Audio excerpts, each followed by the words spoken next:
The mansion felt like it was breathing, exhaling cold air that seeped through my uniform and into my bones.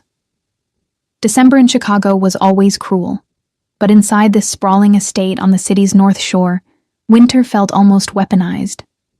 I adjusted the collar of my maid's uniform, trying to stop the chill from creeping down my spine as I dusted crystal figurines worth more than my yearly salary. "New girl? The library needs attention," Mrs. Kovac's voice sliced through the silence. The head housekeeper never asked, she commanded. 3 weeks into this job, and I still jumped when she appeared. "Yes, ma'am," I said, gathering my cleaning supplies. I needed this job. After my father's medical bills and funeral expenses, I was drowning in debt with a 4-year-old daughter to support. When the agency placed me in this mansion, the pay was double what I'd find elsewhere. The catch? No one lasted long here. Rumors about the owner circulated among the staff in whispers. Mr. Alexander Volkov. I'd never seen him. He was apparently traveling, but his presence haunted every corner of this house. The library doors loomed before me. Dark mahogany carved with intricate scenes I couldn't decipher. I hesitated, then pushed through. The scent hit me first. Leather-bound books, expensive cigars, and something else. Something distinctly masculine. The room was massive, with shelves stretching to the ceiling and a fireplace large enough to stand in. I set to work, carefully dusting between leather-bound first editions. I was stretching to reach a high shelf when I heard it. The soft click of the door, the air in the room changed instantly. "You're new." The voice was like gravel wrapped in silk, deep, with the hint of an accent I couldn't place. I nearly fell from the stepladder, turning to face the voice. He stood in shadows near the doorway, but even in silhouette, he commanded the space. Tall, broad-shouldered, dressed in what I instinctively knew was a custom suit that probably cost more than my car. His face came into view as he stepped forward. Sharp angles, dark eyes that seemed to absorb light rather than reflect it, and a jawline that could cut glass. A thin scar ran from his right temple to his cheekbone. Mr. Volkov. It had to be. Yes, sir, Emma Larson. I started 3 weeks ago. I managed, hating how my voice trembled. He moved like a predator, deliberate and fluid. 3 weeks? And we haven't met? His accent curled around the edges of his words. Russian, maybe. He looked at me like he was memorizing every detail. "You've been away, I believe, sir." A slight smile touched his lips but didn't reach his eyes. "And now I'm back." He crossed to a desk I'd just finished polishing and ran a finger across its surface. "You dust more thoroughly than the last one." Something about the way he said, "the last one," sent a chill through me. I clutched my duster tighter. "Thank you, sir." He moved to the bar cart in the corner and poured amber liquid into a crystal tumbler. Ice clinked against glass. "Do you know who I am, Emma Larson?" The way he said my name made it sound like he owned it now. "You're Mr. Volkov. This is your home." He took a slow sip, watching me over the rim of his glass. "That's the simplest truth. Yes." He gestured to the room. "Continue. Don't let me interrupt." But how could I not be interrupted? His presence filled the space like smoke, making it hard to breathe normally. I returned to dusting, painfully aware of his eyes tracking my every movement. The silence stretched between us, thick and uncomfortable.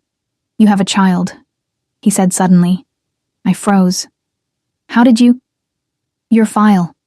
I review all staff personally," he set his glass down. "A daughter, 4 years old." Fear prickled at the base of my skull. Why would he memorize these details about a maid? "Yes," I said cautiously. "Lily." "Father?" The bluntness of the question caught me off guard. "Not in the picture," I answered, the practiced response sliding out automatically. Something dark flickered across his face. "I see." Desperate to change the subject, I moved to dust the mantelpiece. A collection of photographs in silver frames caught my attention. Most showed Mr. Volkov with men in similar expensive suits, or with beautiful women at glittering events. But one stood apart, a worn photo of a young boy with a severe-looking older woman. Before I could look closer, his hand shot out and laid the frame face down. "Not that one," he said, his voice suddenly ice. "I'm sorry, I didn't mean to. It's Christmas soon," he interrupted, changing subjects with jarring abruptness. "Yes, sir, just 2 weeks away." He turned to look out the window at the snow beginning to fall.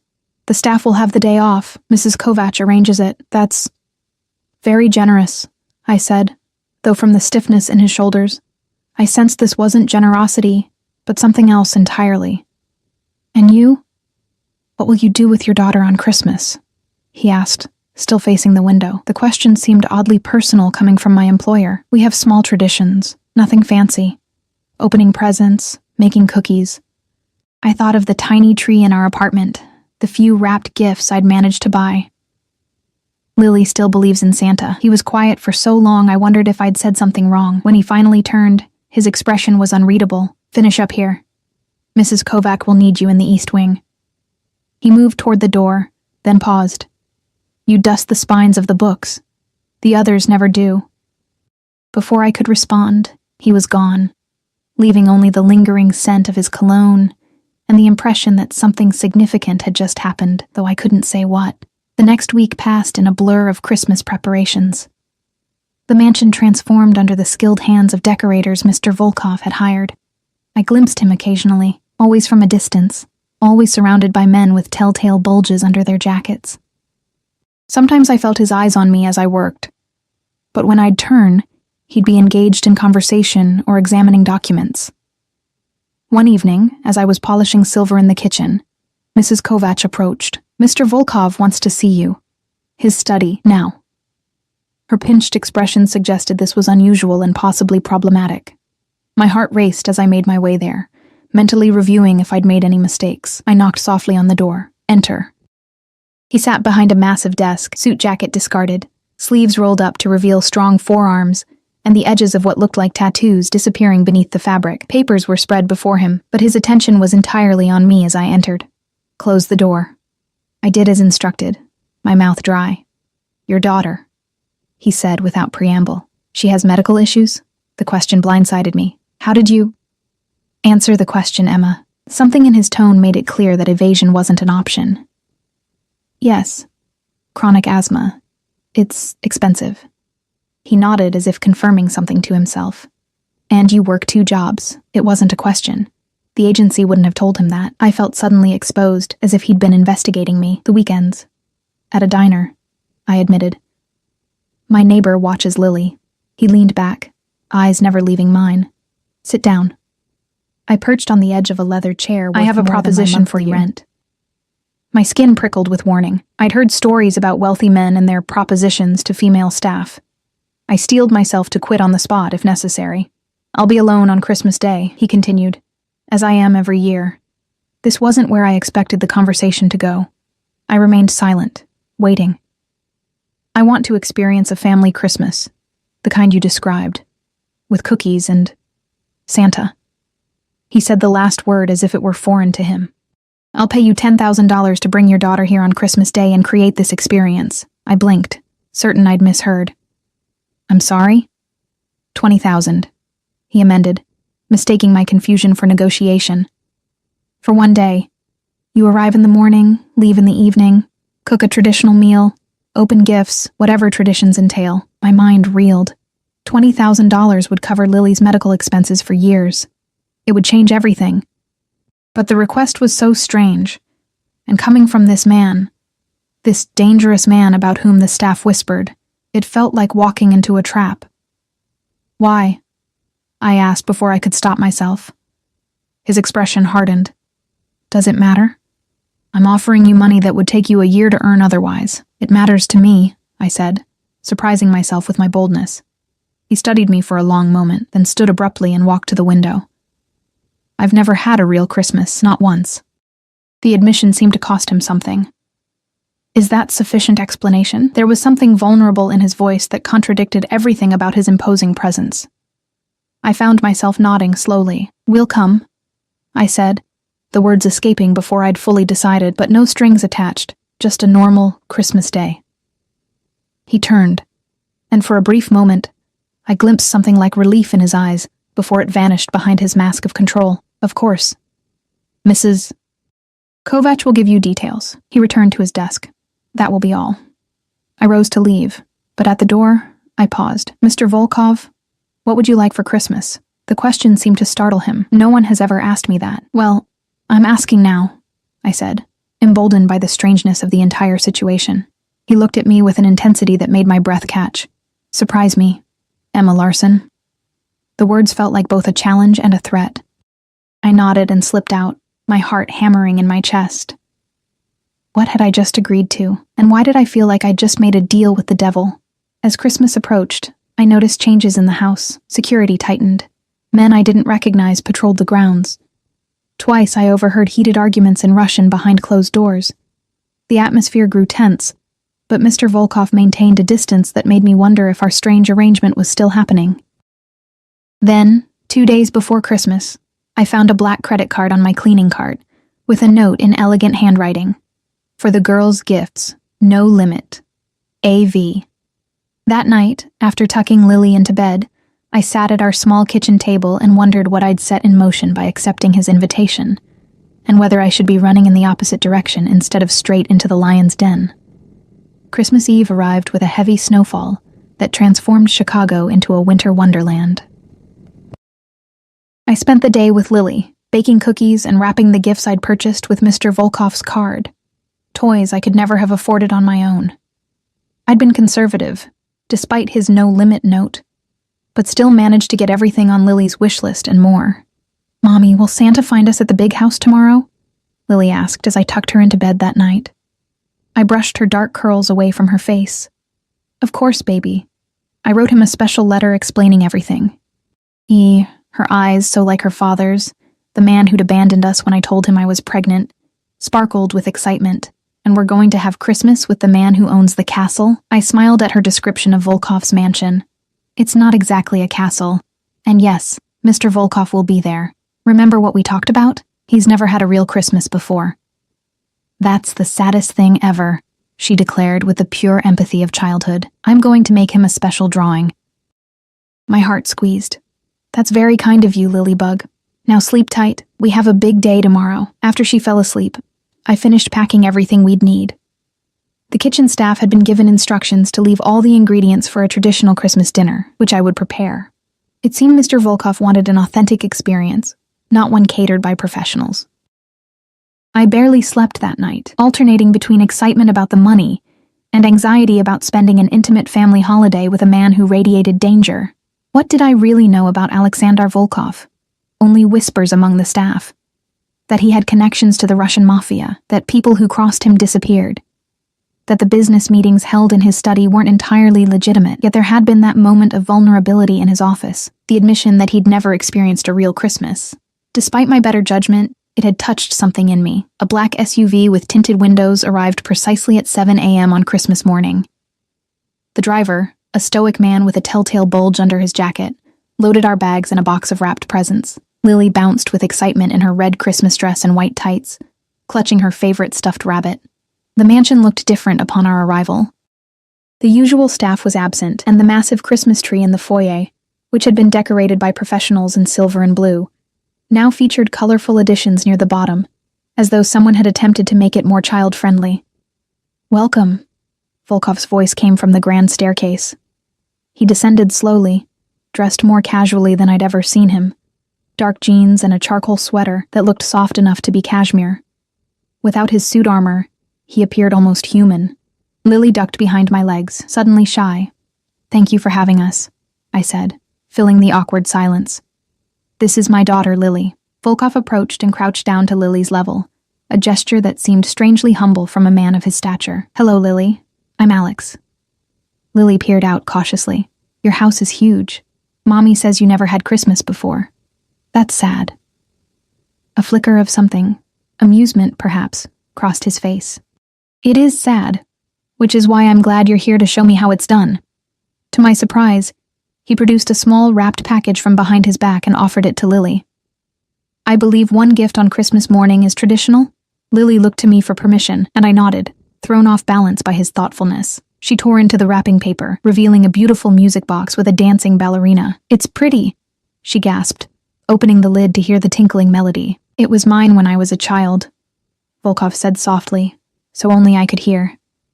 "One of the few things I've kept." The revelation struck me. This wasn't just some expensive gift he'd ordered an assistant to buy. This was personal, perhaps the only personal thing he had from childhood. Why would he give it to a little girl he'd just met? Volkov straightened, his mask of control sliding back into place. I've had the kitchen stocked according to your list. I hope everything is satisfactory. I'm sure it will be, I assured him. Lily likes to help make breakfast on Christmas morning. Would you like to join us? It was strange inviting him to participate in activities in his own home, but this whole arrangement defied normal employer-employee dynamics. He nodded once. I would. What followed was one of the most surreal experiences of my life. Alexander Volkov, the man whose name was whispered in fear by his staff, stood in his gourmet kitchen wearing an apron as Lily directed him on the proper way to flip pancakes. He followed her instructions with the same intensity he probably brought to business negotiations, and when he successfully created a perfect pancake, the smile that briefly illuminated his face transformed him. After breakfast, we moved to the library, the same room where we'd first met, now warm with a crackling fire. The Christmas tree here was smaller, but decorated with the same professional touch as the one in the foyer. We open presents now, Lily announced, her initial shyness completely gone. Lily, I warned gently. Remember your manners. Please, can we open presents now, Mr. Alex? She amended with an angelic smile. Of course, he replied, and I noticed he seemed almost nervous, a concept I wouldn't have associated with him before today. I distributed the gifts, ensuring Lily had plenty to open. I'd brought a small gift for Volkov as well, a leather-bound edition of A Christmas Carol that had consumed a significant portion of my last paycheck. He seemed genuinely surprised when I handed it to him. You didn't need to get me anything. It's Christmas, I said simply. Everyone gets presents. When he unwrapped it, his fingers traced the embossed cover with unexpected reverence. Dickens. I've never read this. It's about a man who learns the meaning of Christmas, I explained. I thought it fitting. His eyes met mine, and for a moment, the intensity in them made my breath catch. Thank you, Emma. Lily's delighted squeals as she opened her gifts broke the moment. Volkov watched her with fascination, as though studying a rare species. When she tore open the art supplies he'd added to the pile, professional-grade materials, not children's toys, his attention was rapt on her reaction. These are fancy, she exclaimed. Mommy, look. Real paints like the artists use. They're beautiful, Lily. I agreed, wondering how he'd known about her artistic interests. I want to paint something right now, she declared. Perhaps later, I suggested. There's one more special gift. I handed her the large box that contained the dollhouse she'd been dreaming of for months, complete with furniture and tiny dolls. Her eyes widened as she unwrapped it. Santa knew. He really knew, she gasped, throwing her arms around my neck. Over her shoulder, I caught Volkov's expression, a mixture of wonder and something like longing that made my heart twist unexpectedly. Mr. Alex, did Santa bring you anything? Lily asked innocently. A shadow passed over his face. I don't think Santa visits grown-ups, especially not ones like me. That's silly, Lily declared confidently. Santa visits everyone who's good. Were you good this year? The question hung in the air, loaded with implications neither Lily nor Volkov could fully articulate to each other. I held my breath. I'm trying to be, he finally answered, his voice uncharacteristically soft. Today. Lily nodded, satisfied with his response, and returned to her dollhouse. I busied myself collecting discarded wrapping paper, unsettled by the raw honesty of his answer. I have something for you as well, Volkov said suddenly, handing me a small velvet box. My stomach dropped. This wasn't part of our arrangement. Mr. Volkov, that's not necessary. Alex, he corrected. And please, open it. With reluctant fingers, I lifted the lid. Inside was a delicate silver bracelet with a single charm, a lily flower crafted from what appeared to be diamonds. I can't accept this, I whispered, stunned by its obvious value. You can, and you will, he said with quiet authority. It's Christmas, Emma. Everyone gets presents. He took the bracelet from the box and fastened it around my wrist, before I could protest further. His fingers lingered on my skin, sending an unexpected current of electricity up my arm. Thank you, I managed, unable to meet his gaze. It's beautiful. It suits you, he said simply. The rest of the morning passed in a blur of activity. Lily insisted on showing Mr. Alex how to play with each of her new toys. To my continued surprise, he participated with unexpected patience. When she asked him to join her tea party with her new stuffed animals, he sat cross-legged on the floor without hesitation, his large frame comically out of place among the small toys. Around noon, I excused myself to begin preparing Christmas dinner. In the kitchen, I found every ingredient I'd requested, along with some I hadn't, expensive additions that elevated the simple meal I'd planned. I was peeling potatoes when I sensed his presence. Volkov stood in the doorway, watching me. "Is everything all right?" I asked. "Where's Lily?" "She's drawing a picture. She insisted it was a surprise." He stepped into the kitchen. "You don't have to do this alone. I can help." I nearly laughed at the image of Alexander Volkov doing kitchen work. "Do you know how to cook?" A wry smile touched his lips. "I know how to follow instructions." And so, I found myself directing one of Chicago's most dangerous men on how to properly mash potatoes and season a turkey. He approached the task with the same precision he likely brought to his business dealings. When he accidentally splashed gravy on his expensive sweater, I expected anger. Instead, he laughed. A genuine sound that transformed his face and made something warm unfurl in my chest. "You should do that more often," I said without thinking. "Do what?" he asked, wiping at the stain. "Laugh. It suits you." Our eyes met across the kitchen island, and something shifted in the air between us. For a moment, he wasn't my employer or a dangerous criminal, and I wasn't his maid. We were just two people sharing Christmas Day. The moment broke when Lily bounded into the kitchen clutching a drawing. "I finished. Look, Mr. Alex!" He crouched down to her level as she proudly displayed her artwork, a childish but recognizable depiction of 3 figures in front of a large house. The tallest figure wore black. The medium figure had yellow hair like mine, and the smallest had dark curls like Lily's. "This is you and Mommy and me," she explained unnecessarily. "For your Christmas. So you remember." Something flashed across Volkov's face, an emotion so raw and unguarded that I felt like an intruder witnessing it. He stared at the crayon drawing as if Lily had handed him something priceless. "Thank you," he said, his voice rougher than usual. "I'll keep this always." He carefully took the drawing and set it on the counter, treating it with the same reverence he might give to an important contract. Lily beamed at his reaction, pleased to have made such an impression. "Can I help with dinner too?" she asked, bouncing on her toes. I glanced at the clock. Perfect timing. "You can help set the table." To my surprise, Volkov insisted on joining this activity as well.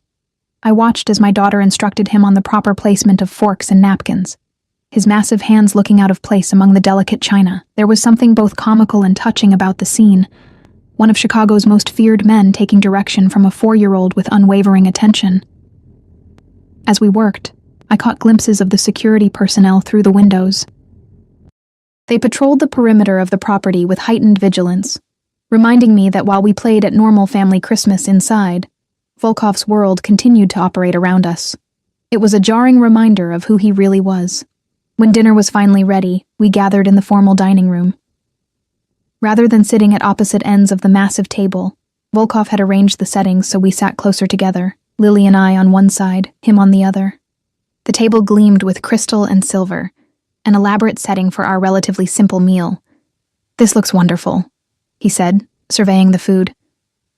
"We say grace first," Lily announced, "and everybody has to say what they're thankful for. That's the rule." I tensed, unsure how Volkov would respond to this tradition, but he simply nodded and extended his hands, one toward me, one toward Lily. After a moment's hesitation, I placed my hand in his. His palm was warm and calloused in unexpected places, not the smooth hands of someone who only signed papers. Lily began with her usual childish prayer, thanking God for presents and food, and her new friend Mr. Alex. When she finished, she added, "I'm thankful for Mommy and for getting to have Christmas in a castle and for Mr. Alex not being alone anymore." I swallowed the lump in my throat. "I'm thankful for you, Lilybug, and for new opportunities." I didn't specify what those opportunities were, but I felt Volkov's hand tighten slightly around mine. When it was his turn, he was silent for so long I thought he might refuse to participate. Finally he spoke, his voice quiet but steady. "I am thankful for this day, for hospitality freely given." His eyes met mine across the table. For second chances. The simple sincerity of his words caught me off guard. I wondered what second chances he was referring to, and why he felt he needed them. Dinner proceeded with surprising ease. Volkov complimented the food repeatedly, Seeming genuinely impressed with our collaborative cooking effort, Lily chattered away, asking him questions about his house and his life that would have been intrusive from anyone else. "Why do you have so many big men walking around outside?" she asked innocently. I nearly choked on my wine. "Lily, it's all right." Volkov interrupted smoothly. "They're there to keep me safe, Lily. Like bodyguards?" Her eyes widened. "Are you famous?" A small smile played at his lips. "Not famous, no. But sometimes people in business have disagreements, and it's better to be careful. My teacher says we should use our words when we have disagreements," she informed him seriously. Something that might have been amusement flickered in his eyes. "That's very wise advice. I try to do that first, always." The first hung ominously in the air, a reminder of what might come after words failed. I changed the subject quickly, steering the conversation to safer topics. After dinner, we moved to the library again, where Volkov had arranged for a classic Christmas movie to play on a screen that descended from the ceiling. Lily was delighted by Rudolph the Red-Nosed Reindeer, while Volkov watched with the intense concentration of someone studying a foreign culture. "Did you really never celebrate Christmas?" I asked quietly, as Lily sang along with the movie. He kept his eyes on the screen. "My mother didn't believe in celebrations. After she died, I was sent to a state facility in Russia. There were no holidays there." The matter-of-fact way he delivered this information made it all the more heartbreaking. "And as an adult, you never wanted to create those experiences for yourself?" His jaw tightened. My life took a different path. Before I could press further, Lily climbed into his lap without warning, settling herself comfortably, as if it were the most natural thing in the world. I started to call her back, but Volkov gave a slight shake of his head. "It's fine," he murmured, his arms awkwardly hovering before gently settling around her small form. Watching them together, Lily's complete innocence against his dangerous power, created a lump in my throat. He held her as if she were made of glass, his eyes reflecting a mixture of wonder and uncertainty. As the movie ended, Lily's eyelids grew heavy. The excitement of the day was catching up with her. "Time for bed, Lilybug," I said, rising from my seat. "But it's Christmas," she protested sleepily. "We haven't had hot chocolate yet." "Hot chocolate?" Volkov questioned. "Another tradition," I explained. "Hot chocolate before bed on Christmas night." "Then we must honor the tradition," he decided, standing with Lily still in his arms. "I'll have it prepared while you get her ready for bed." I led him to the guest room where our overnight bags waited. The room was enormous, with a 4-poster bed that Lily declared was just like a princess. A smaller adjoining room had been prepared with a child's bed, complete with fairy lights strung above it. "You've thought of everything," I commented as he set Lily down. "I wanted it to be right," he replied simply. After I'd helped Lily into her pajamas and brushed her teeth, we returned to the library to find Volkov waiting with 3 mugs of hot chocolate, each topped with whipped cream and chocolate shavings. "This looks amazing," I said, accepting a mug. "I had the chef prepare them before he left," Volkov admitted. "I'm not skilled at making beverages." We settled by the fire, Lily fighting sleep to sip her drink. The snow continued falling outside, creating a cocoon of warmth and isolation around us in the massive house. "Will you read me a story, Mr. Alex?" Lily asked, her voice drowsy. He looked startled by the request. "I'm not sure I would be very good at that." "Please. Mommy always reads The Night Before Christmas on Christmas." His eyes flicked to mine, seeking guidance. I retrieved the book from our bag and handed it to him. "It's a classic. I brought it just in case." Hesitantly, he accepted the book. Lily climbed back into his lap without invitation, settling against his chest as if she belonged there. I watched as Alexander Volkov, rumored crime boss and feared businessman, began to read a children's Christmas poem, his deep voice giving the familiar words new gravity. He stumbled occasionally over the cadence, clearly unfamiliar with the story, but Lily didn't seem to mind. By the time he reached the end, "Happy Christmas to all, and to all a good night," her eyes had closed, her breathing deep and regular. "She's asleep," he whispered, looking down at her with an expression that made my heart twist. "I should put her to bed," I said, moving to take her. "Allow me," he countered, standing carefully with her cradled against his chest. I led him back to the guest room, where he laid her on the bed with surprising gentleness. I covered her with the blanket and pressed a kiss to her forehead. "She's remarkable," Volkov said softly as we backed out of the room. "She is," I agreed, leaving the door slightly ajar. We returned to the library in silence. The day was coming to an end, and with it, our strange arrangement. Soon we would return to our real roles, employer and employee, powerful man and struggling single mother. "Thank you," he said suddenly, standing by the fire, "for today." "You paid for it," I reminded him, though the words felt hollow after the intimacy we'd shared. His expression hardened slightly. "Is that all this was to you? A transaction?" The question caught me off guard. I'm not sure what you mean." He moved closer, his presence suddenly overwhelming. "I think you do, Emma. I think you felt it too." My heart hammered in my chest. Felt what? That this wasn't just about Christmas. Or money. His eyes searched mine. There's been something since that first day in this room. I took a step back. "Mr. Volkov. Alex," he corrected sharply. "After today, I think you can use my name." "Alex," I conceded. "I work for you. The situation is complicated." "Life is complicated," he countered. "My life more than most. But today was simple. Today felt right."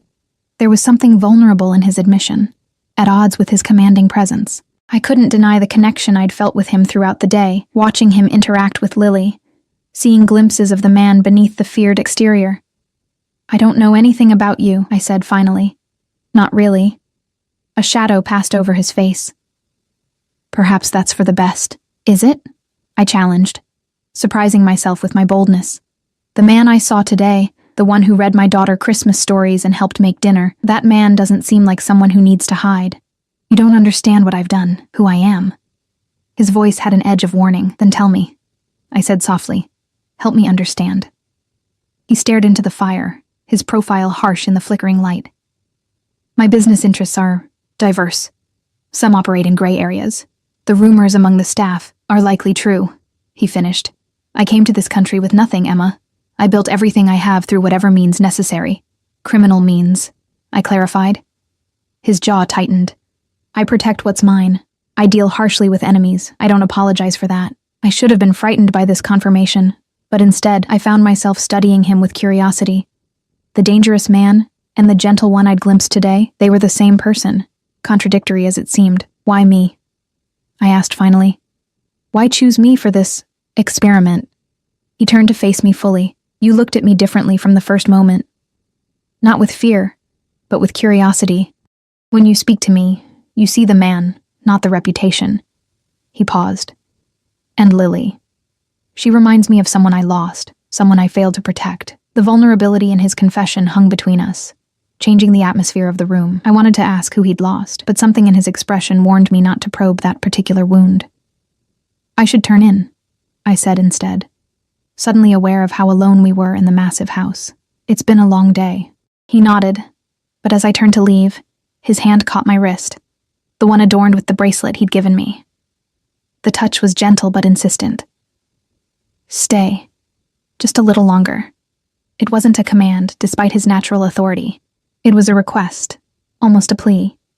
I hesitated, then slowly sat on the leather sofa. He poured 2 glasses of amber liquid from a crystal decanter and offered one to me. "I don't usually—" "It's Christmas," he said, a hint of amusement in his voice. "Make an exception." I accepted the glass, and he sat beside me, close enough that I could feel the heat radiating from his body, but not so close as to be inappropriate. The whiskey burned pleasantly as it went down, warming me from within. "Tell me about Lily's father," he said abruptly. I nearly choked on my drink. "Why would you want to know about him?" "Because he's not here," Alex replied simply. "Because he left you both." I stared into my glass, debating how much to share. His name was Daniel. We met in college. I was studying education before I had to drop out. He was charming, ambitious. When I got pregnant, he made it clear a family wasn't part of his plan. I took another sip. "I haven't seen him since I told him about the baby."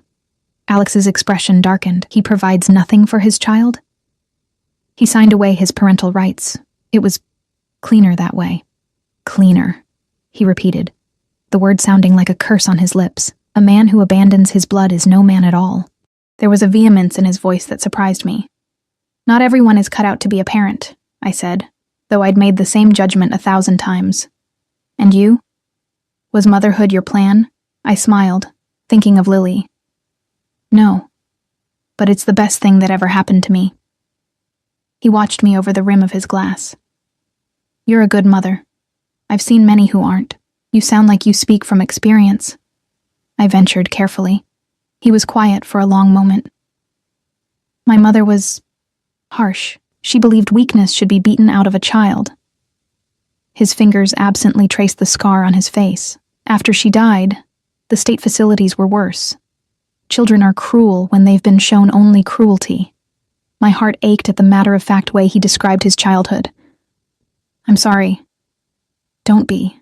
It forged me into who I am." He finished his drink, though sometimes I wonder who I might have been otherwise. The man I'd seen today, reading to Lily, laughing in the kitchen. Perhaps that was a glimpse of who he might have been without the cruelty that shaped him. The thought made me sad for reasons I couldn't fully articulate. "It's not too late, you know," I said softly. "To be different." His eyes met mine, intense and searching. "Is that what you think? That I could change?" "I think you already did, at least for today." Something shifted in his expression, a softening around his eyes, a vulnerability that made him seem suddenly younger. Without warning, he reached out and brushed a strand of hair from my face, his fingers lingering against my cheek. "Emma," he said, my name almost a sigh on his lips. I knew I should pull away. He was my employer, a dangerous man by his own admission. But the tenderness in his touch contradicted everything I'd been warned about him. I found myself leaning slightly into his hand. The gesture seemed to decide something for him. He set his glass down and moved closer, one hand coming up to cup my face. "Tell me to stop," he murmured, his face inches from mine. I should have. Every rational part of my brain screamed that this was a mistake. Instead, I set my own glass aside and whispered, "I don't want you to." His lips met mine with surprising gentleness. The kiss was questioning at first, then grew deeper as I responded. His hand slid to the nape of my neck, drawing me closer until I could feel the solid wall of his chest against mine. He tasted of expensive whiskey, and something uniquely him. Something dangerous and compelling that made my head spin more than the alcohol. When we finally broke apart, I was breathless. "This is complicated," I whispered against his lips. "Everything worthwhile is," he countered, his thumb tracing my lower lip. For a moment, wrapped in the warmth of his arms with the Christmas fire crackling beside us, I allowed myself to believe it could be that simple.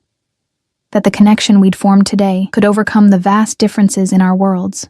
A noise from outside, the crunch of tires on snow, shattered the illusion. Alex tensed instantly, his entire demeanor changing. He was on his feet in one fluid motion, moving to the window. "Get Lily," he ordered, his voice no longer gentle but commanding. "Now." "What's happening?" I asked, suddenly afraid. "Now, Emma." The sharpness in his tone propelled me into motion. I rushed to the guest room, scooping a still sleeping Lily into my arms along with her stuffed rabbit. When I returned to the library, Alex was speaking rapidly into a phone in Russian, his expression thunderous. Armed men had appeared in the room, receiving instructions with grim nods. "What's going on?" I demanded, clutching Lily to my chest. He ended his call and turned to me. "We have unwelcome visitors. Nothing for you to worry about, but I need to get you both somewhere safe." "Unwelcome visitors with guns?" I guessed, fear knotting my stomach. His jaw tightened. "Business competitors who lack respect for Christmas truces." He nodded to one of his men. "Mikhail will take you to the panic room. You'll be safe there." "I don't want to go to a panic room," I protested. "I want to leave." "That's not an option right now," he said, checking a handgun before tucking it into his waistband. The sight of the weapon made this nightmare suddenly, terrifyingly real. "The property is surrounded." Lily stirred in my arms, blinking sleepily. "Mommy?" "What's happening?" "Nothing, baby," I lied, my voice shaking. "We're just going to play a little game of hide and seek." Alex approached us, his expression softening slightly as he looked at Lily. "You'll be safe, I promise you, both of you." He pressed a quick, hard kiss to my forehead. "Trust me." Before I could respond, he was issuing more orders to his men. Mikhail, a mountain of a man with a surprisingly gentle manner, guided us through the house to what appeared to be a wine cellar.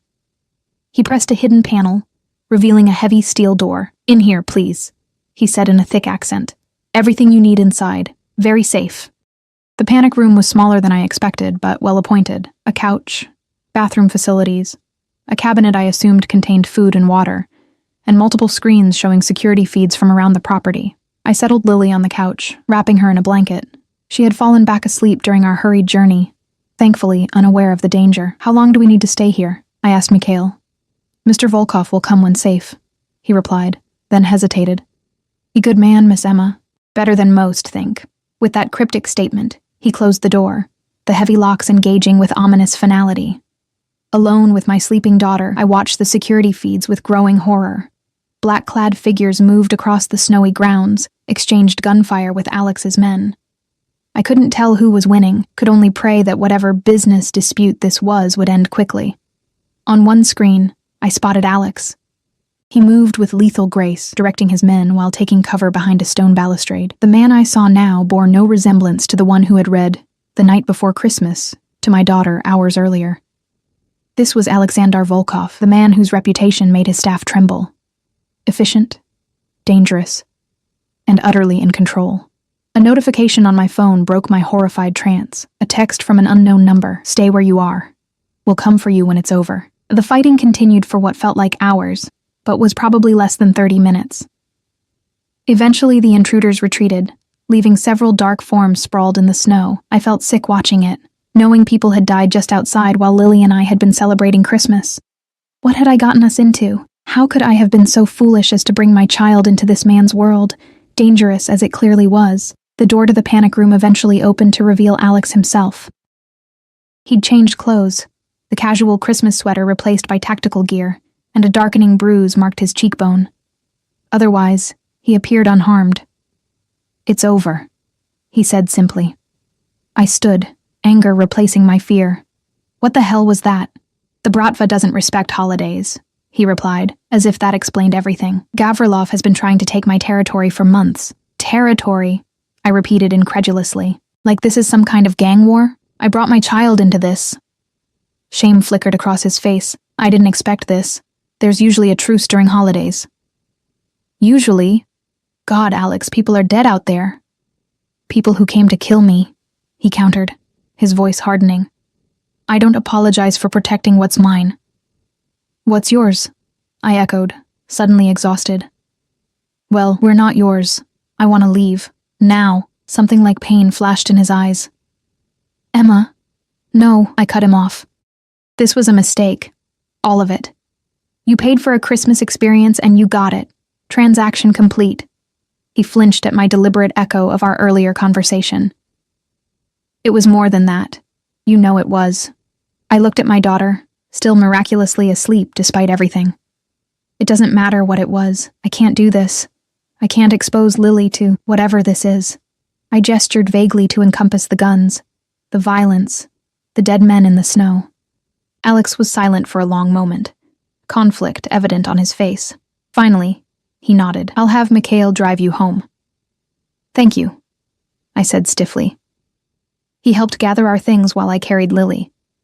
The mansion felt different now, the Christmas decorations garish and false against the backdrop of what had just occurred. As Mikhail loaded our bags into the SUV, Alex pulled me aside. "The money will be in your account by morning," he said, "and I've arranged for Lily's medical expenses to be covered, permanently." I started to protest, but he raised a hand. "Please, let me do this much." Too tired to argue, I nodded, "Thank you." He reached out as if to touch my face, then dropped his hand. "I'm sorry about tonight. I wanted to give you both something perfect." "Nothing's ever perfect," I replied softly, "especially not things built on payments and pretending." The hurt in his eyes was unmistakable, but he straightened, mask sliding back into place. "Goodbye, Emma." As Mikhail drove us away from the mansion, I watched the lights recede in the distance. Lily slept with her head in my lap, blissfully unaware of how our Christmas fairy tale had shattered. I touched the bracelet on my wrist, feeling the cool metal against my skin. I should remove it, I thought. Leave it, and this night behind. But my fingers refused to undo the clasp. 3 days passed in a blur. I returned to work, not at Volkov's mansion, but at the diner, picking up extra shifts to distract myself. The bank transfer had appeared in my account as promised, $20,000 that would change everything for Lily and me. Along with it came a separate notification that a medical trust had been established in Lily's name, covering any healthcare expenses she might need indefinitely. I should have felt only relief, but instead, I found myself replaying Christmas Day constantly. The laughter in the kitchen, Lily on Alex's lap as he read to her, the way his lips felt against mine before everything fell apart. Mrs. Kovach had called twice, asking when I would return to work at the mansion. I hadn't answered. On New Year's Eve, I was wiping down counters after my shift when my phone rang, an unknown number. "Hello?" I answered cautiously. "Emma." Alex's voice sent an involuntary shiver down my spine. "I need to see you." I gripped the counter. "I don't think that's a good idea." "Please," he said, the words sounding foreign from him. "One conversation. Then, if you wish never to see me again, I'll respect that." I closed my eyes, remembering the gunfire, the bodies in the snow. "I can't bring Lily, just you," he interrupted. "Tonight, I'll send a car." I should have refused. Instead, I heard myself say, "I get off at 9. The car will be waiting." He replied. And the line went dead. I stared at my phone, wondering what I was doing. The smart choice would be to take Alex's money, find another job, and forget I ever met Alexander Volkov. But something pulled me toward him despite everything, some connection I couldn't explain or deny. At 9 sharp, a familiar black SUV idled outside the diner. My neighbor had agreed to watch Lily overnight, a New Year's Eve sleepover that delighted my daughter. I slid into the back seat, my heart racing. "Where are we going?" I asked the driver. Not Mikhail this time, but another of Alex's taciturn security men. "Mr. Volkov's penthouse," he replied, pulling into traffic. I'd known Alex owned multiple properties, but I'd never been to his personal residence. The driver took us to a sleek high-rise overlooking the lake, where a private elevator whisked us to the top floor. The security man escorted me to a door, then retreated. Taking a deep breath, I knocked. The door opened immediately, revealing Alex. He'd lost weight in the short time since Christmas, and shadows darkened the skin beneath his eyes. His usual impeccable appearance was slightly rumpled, as if he'd been running his hands through his hair repeatedly. "You came," he said simply, stepping back to let me enter. The penthouse was a study in minimalist luxury, all clean lines and floor-to-ceiling windows showcasing Chicago's glittering skyline. Unlike the mansion's old-world opulence, this space felt modern, almost stark. "Can I get you something to drink?" he offered, moving to a bar cart. "I'm fine," I replied. Remaining standing through my legs felt unsteady. "You wanted to talk." He poured himself a drink, then turned to face me fully. "I've missed you. Both of you." The simple admission caught me off guard. "Alex, please let me finish," he said, setting his untouched drink aside. "I've spent my life building walls, creating a fortress around myself where nothing could touch me, nothing could hurt me." He moved closer. "Then you walked into my library, and somehow, you got past every defense." My heart hammered in my chest. "That doesn't change who you are. What you do, doesn't it?" He challenged. "I haven't slept since Christmas. I keep seeing Lily's face when she gave me that drawing. I keep feeling your lips against mine. And I keep asking myself what kind of man I want to be. What does that mean exactly?" He ran a hand through his hair, confirming my earlier observation. "I've made arrangements to transition my businesses to legitimate enterprises only. I'm stepping back from the other aspects of my empire." I stared at him in disbelief. "Just like that? After Christmas?" "It's not simple," he admitted. "There are complications, negotiations. Some of my associates aren't pleased. But yes, the decision was made after Christmas. After you." "I don't understand," I said, shaking my head. "Why would you upend your entire life because of one day? Because of me? Because for the first time since I was a child, I felt something real." The raw honesty in his voice was startling. "With you and Lily, I wasn't playing a role or maintaining a facade. I was just a man experiencing Christmas with a family." "We're not your family, Alex," I said gently. Pain flashed across his face. "I know that. But you showed me what I've been missing. What I could have." He stepped closer. "What I want." My throat tightened. "You can't just decide you want a ready-made family because you enjoyed playing house for a day. That's not what this is," he insisted. "I've never met anyone like you, Emma. You see me, not just the power or the money or the reputation. You challenge me. You're not afraid to stand up to me." "I was plenty afraid the other night," I countered. "But you stood your ground anyway," he pointed out. You protected your daughter. You held me accountable. He moved closer still, close enough that I could smell his cologne. Do you know how rare that is in my world? I did know, actually. I'd seen how people tiptoed around him, how they deferred to his every whim. Even Mrs. Kovach, formidable as she was with the rest of the staff, spoke to him with careful deference. What exactly are you asking for, Alex? I needed him to be clear. A chance, he said simply. To see if what we felt on Christmas was real. To explore whatever this is between us. With no guns or gang wars, I couldn't keep the edge from my voice. He winced but nodded. I can't promise there won't be complications as I transition out. But I'm trying, Emma. For the first time in my life, I'm trying to be something different. I wrapped my arms around myself, struggling with conflicting emotions. I need to think about this. It's not just me. Lily adores you and deserves a mother who's happy, he finished, and I'll never do anything to endanger her again. You have my word. Coming from another man, it might have sounded like just a promise. From Alex, with his intense gaze and absolute conviction, it felt like a vow written in blood. I need time, I repeated. He nodded, seeming to accept this. Of course.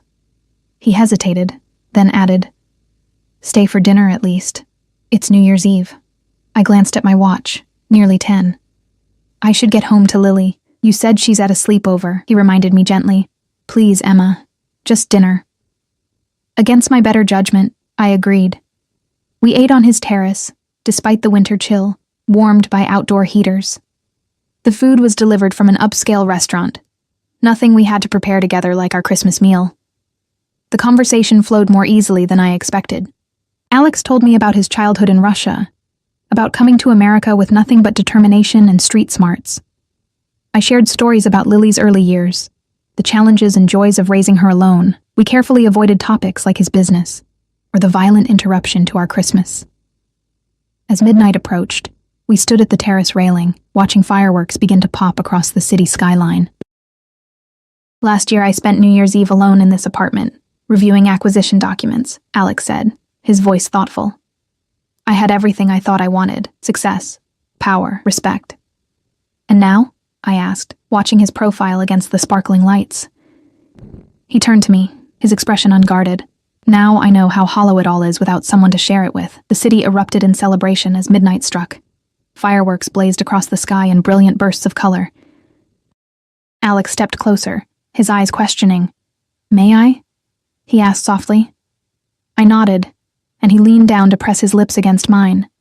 A kiss that held promise and possibility rather than the heated urgency of Christmas night. When we parted, he kept me close, his arms encircling me against the winter chill. Happy New Year, Emma, he murmured against my hair. Happy New Year, Alex, I replied, allowing myself to sink into his embrace just for this moment, this new beginning.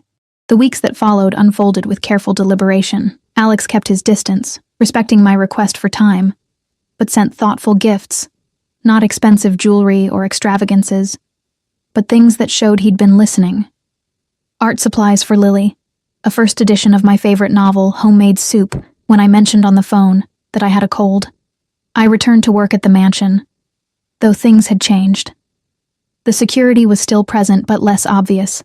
Alex himself was rarely there, running his businesses from his downtown offices, as he navigated what I gathered was a complex extraction from his more illicit enterprises. A month after New Year's, he invited Lily and me to the Chicago Aquarium after hours, a private tour that left my daughter wide-eyed with wonder. I watched as Alex patiently answered her endless questions, kneeling to her level to point out colorful fish and fascinating sea creatures. The tenderness in his interaction with her tugged at something deep in my chest. He likes us a lot, doesn't he, Mommy? Lily asked as we drove home that night, her voice drowsy. I think he does, baby, I admitted. I like him too, she declared with 4-year-old certainty. He looks scary sometimes, but he's actually nice, like the beast in my story, out of the mouths of babes, I thought with a wry smile. As winter thawed into spring, our relationship gradually deepened. Alex included Lily in many of our outings, trips to the zoo, picnics in the park, a weekend at a lakeside cabin where he taught her to fish. Other times, we spent time just the two of us. Quiet dinners, long walks along the lakefront, Evenings curled on his sofa, talking until dawn. I learned the man behind the fearsome reputation. How he loved classical music, but couldn't carry a tune himself. How he read voraciously, particularly history and philosophy. How he could speak 5 languages fluently. How he secretly funded several children's homes, remembering his own childhood in state care. In turn, I shared parts of myself I'd kept guarded since Daniel's abandonment, my dreams of finishing my education someday, my fears about being both mother and father to Lily, my childhood in a small Minnesota town I rarely visited now that my parents were gone. The first time we made love was a revelation.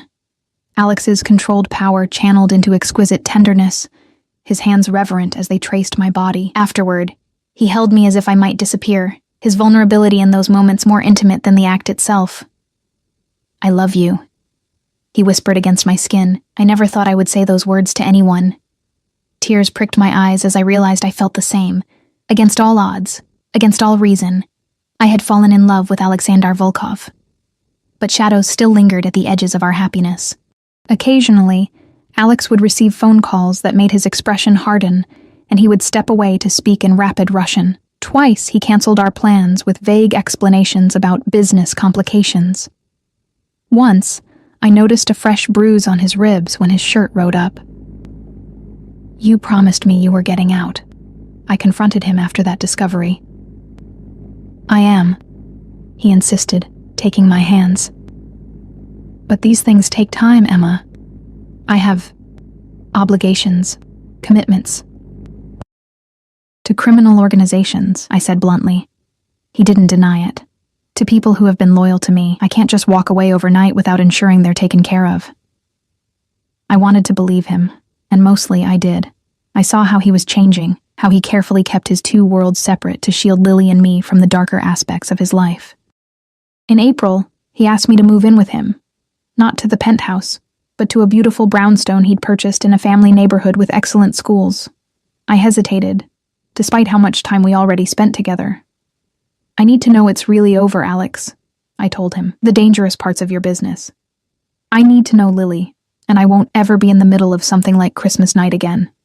Come with me," he said, taking my hand. "There's something I need to show you." He drove us to an office building downtown, a legitimate business address, not a shadowy warehouse. Inside, he introduced me to a team of lawyers, accountants, and business managers. "This is the future," he explained as we toured the offices. Volkov Enterprises, real estate, shipping, technology investments, all above board, all properly registered and taxed. He showed me documents, legal filings, corporate registrations, tax forms. "I've been working on this transition for months," he continued. "It's almost complete. Another few weeks to finalize the remaining divestments, and I'll be exactly what I appear to be, a successful businessman with diverse investment interests." "And the other people? The ones who worked for you before?" "Those who wanted legitimate work have been placed in the new companies," he explained. "Those who didn't have been given generous severance packages and clear boundaries." Just like that? I still found it hard to believe he could walk away from what had clearly been a powerful criminal organization. His expression turned serious. "Not just like that, no. There have been negotiations, compromises, a few demonstrations that I may be changing my path but not losing my resolve." He touched my cheek. "But it's done, Emma, or nearly so." I studied his face, searching for any sign of deception. "Why would you do all this? Upend your entire life? The empire you built?" "Because none of it matters without you and Lily," he said simply. "I spent Christmas alone every year because I had no family, no home in the true sense of the word. Then you showed me what that felt like for one day, and I knew I couldn't go back." 2 weeks later, Lily and I moved into the brownstone. The night we arrived, Alex had prepared a scavenger hunt throughout the house for Lily, leading her to discover her new bedroom. Decorated exactly as she'd described her dream room to him weeks earlier, down to the canopy bed and star projector on the ceiling. As she explored in delight, Alex pulled me close. "Are you happy?" he murmured against my hair. "Yes," I answered honestly. "But scared too." "Of what?" "That it can't last. That your past will catch up with us somehow." He turned me to face him, his expression solemn. "I can't erase my past, Emma, but I promise you this. Protecting you and Lily is my priority above all else. Whatever it takes. Summer arrived, bringing warm days spent exploring Chicago as a family. Lily thrived, blossoming in the stability and love that surrounded her. She started calling Alex Papa Bear, after a character in one of her storybooks, and the first time she did, I saw him turn away quickly, but not before I caught the sheen of tears in his eyes. In August, on a perfect summer evening, Alex asked me to marry him. We were on his yacht on Lake Michigan, Lily already asleep in the cabin below after an exhausting day of swimming and sun. The ring was elegant but not ostentatious. He had learned my taste perfectly. "I want to build a life with you, Emma," he said, holding the ring between us. "A real life, not built on payments or pretending." The echo of my words from Christmas night wasn't lost on me. I took his face in my hands, studying the man who had transformed himself for love. "Yes," I said simply, and felt his arms wrap around me, solid and secure. We married in October, a small ceremony with only a few guests, some of Alex's legitimate business associates, my friends from the diner, and Lily, as our flower girl. As we exchanged vows, I thought about the unlikely path that had brought us here, from maid and employer to husband and wife. That Christmas, our first as a family, we created our own traditions. Alex insisted we cook the meal ourselves, just as we had done the previous year. Lily helped decorate the tree with a mixture of elegant ornaments and homemade creations. We read The Night Before Christmas together, Lily nestled between us on the sofa. As she slept, dreaming of Santa's arrival, Alex and I sat by the fire much as we had that first Christmas night.